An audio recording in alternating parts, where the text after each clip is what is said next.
A very warm welcome to my learned faculty members and the co-colleagues.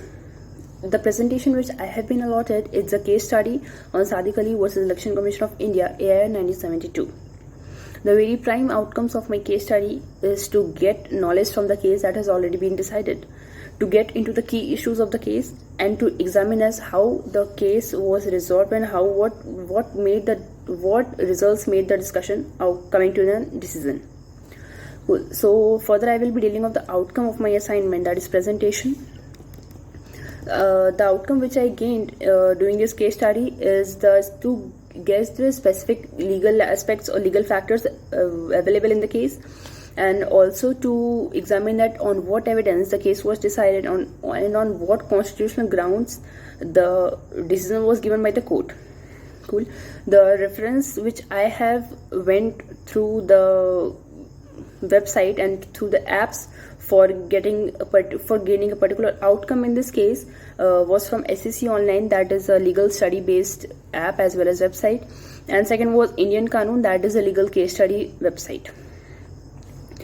So moving further to the citation of this case, the case is cited as 1972 AIR 187 1972 SC volume 2 and page 318. The name of the parties, there are two parties, petitioner and respondent. The petitioner was Sadiq Ali and etc. Others, the respondent being Election Commission of India. The judges who were dealing with the case were K.S. Hegde, A.N. Grover and H.R. Khanna. The very date of the judgment was 11th November 1971. There are ample number of advocates, so I will just mentioning 2-3 advocates who were involved in the case. The first was Shanti Bhushan. Second was Advocate K.C. Sharma, Advocate Y.K. Matthew, Advocate V.P. Nanda, and Advocate O.P. Sharma, and many others. Now moving to the laws involved in this particular case. The laws involved in this particular case are primarily Constitution of India, on very which background the case was challenged, and another act is Election Symbol Order 1968, and this followed by the Conduct of Election Rules 1961, Rule 5, Rule 10, Subclause 4 and Subclause 5. The brief facts of the case, as we all know, that Indian National Congress is a renowned party under the provision of Constitution of India and also under the provision of Election Symbols Order 1968. There was a sudden split in the party, due to which the party got divided into two divisions. The first was the group that was led by Sri Jagjeevan Ram, and another was led by some different politician. After the split in the Indian National Congress, there was this prime conflict which was based on the election symbol, that what will be the election symbol, since the party has been, since the political party is now split, then to whom the election symbol will go. So as each group contended that it was their party, the election commission under which the constitutional validity of Rule 5 and Rule 10 will lie upon. But Sri Jagjeevan Ram enjoyed the major support in the party, and both in the organizational and legislature wings of the party. On 11th January 1971, Dr. Zakir Hussain, President of India, died in 1969, which further worsened the condition of split in the Indian National Congress. Due to which the split took place. Since the split took place between one political party, and it was further divided into two sub-political parties. The first political party was named as Congress J, and another political party was named as Congress O. So moving on to the issues framed under this case, there were basically two main issues framed in the case. That was the particular symbol of two bullocks and yoke on. The two bullocks and the yoke on, which reserved for which party. After the split, the main issue was that the symbol of two bullock carts and the yoke on shall be allotted to which party, the Congress J or Congress O. The another issue that was dealt in the case was whether the position in another system of government or organization it is the view of. That another organizations are in what view in the position related to the split. Now, there was one major issue that was covered, that Rule 5 and Rule 10 of election symbol rule 1968, their validity was challenged thoroughly. Now I will be dealing with the argument of plaintiff counsel. Plaintiff counsel Mr. Shanti Bhushan argued that on the appellant that 11 members of the Congress Working Committee were Congress O with 10 members were with Congress J. So basically in crux the argument of plaintiff side fault that there were 11 members in Congress O team that split first, and there were only 10 members in Congress J team. So according to the plaintiff counsel, the election symbol shall be allotted to the Congress J because they were in majority. The opposition was decided by the defendant counsel, was put upon by the defendant counsel. They argued that Congress J shall be allotted with the election symbol.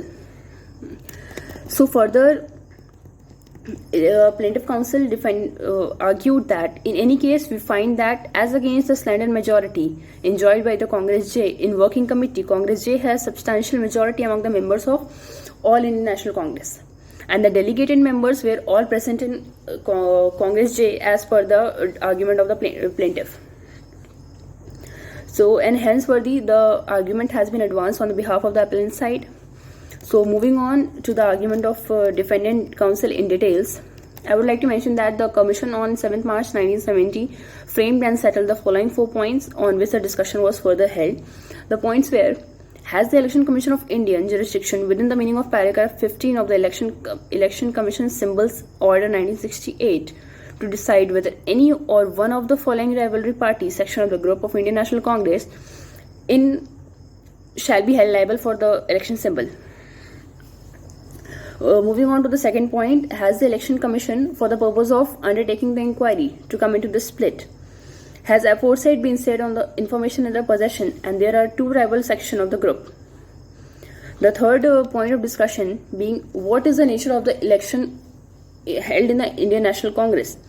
They just wanted to get a clarification upon the defendant counsel that what is the nature of an election symbol under the Election Symbol Reservation and Allotment Order 1968, and if the election symbol is reserved or free, is it a property of Indian National Congress that after the split it shall be divided between Congress J and Congress O. The fourth and the very last point that was discussed in the argument of defendant counsel was whether on the facts and circumstances present in the case, the availability of Election Commission of India, the rules 5 and rule 10 shall be challenged thoroughly on the constitutional validity or not. Further, the decision was made by the court on 11th November 1971. So, discussing on the decision of the court held that the occasion for making an order under paragraph 15 arises whether the commission is satisfied on the information in their possession. The court held that as Congress is a democratic organization and the test of majority and numerical strength was a very valuable and relevant test. So the whole case was decided on the favor of the plaintiff on their argument of majority, because majority was a quite very valuable component present in the whole case, and the figures found by the commission of members of the two rivalry group was further decided on the parliament and as a state legislature as well as those of All India National Congress members. Further discussing about the symbol is not a property to be divided. If there is a split in the political parties, and if they have divided themselves into two groups, the symbol of that particular party can't be divided because it was not held as a property. That was the third and the very major issue of the defendant counsel. The allotment of the symbol to the candidate set up by the political party is a legal right, and in case of split of the commission has been authorized to determine. The court decided that since the symbol is not a property, so in case of split, the commission has full right to decide to which party the symbol will go on. So it was further held that in the context of facts and circumstances of the case, the test of majority is very valuable, and thus symbol is not a property of any rival group and any split party. The facts and the other group presided over by the second, that is Congress O, even majority of the Congress Working Committee cannot carry so much weight as to outweigh the majority support obtained by the group president over Sri Jagjivan Ji. Part 15 is intended to effectuate and subvert the main purpose of the objective of the order. So as per the constitutional validity of Rule 5 and Rule 10 was challenged, the court granted very reliable validity to Part 5 and Rule 10 of the Election Commission Orders Act. Further, the court held that there shall be no dissenting opinion of the judges, and the majority opinion of the judges, it was decided in a wholesome manner, and all of it was falling on the plaintiff's side. The principles laid down in this case were the principle laid down by the Honorable Supreme Court in Sadiq Ali versus Election Commission of India. It explicitly states that the numerical strength of the legislature should be carried out, and the 1972 landmark judgment of the Honorable Supreme Court in sole yardstick is the Election Commission to reorganize the penalty groups. So that was all in my case study. Thank you very much.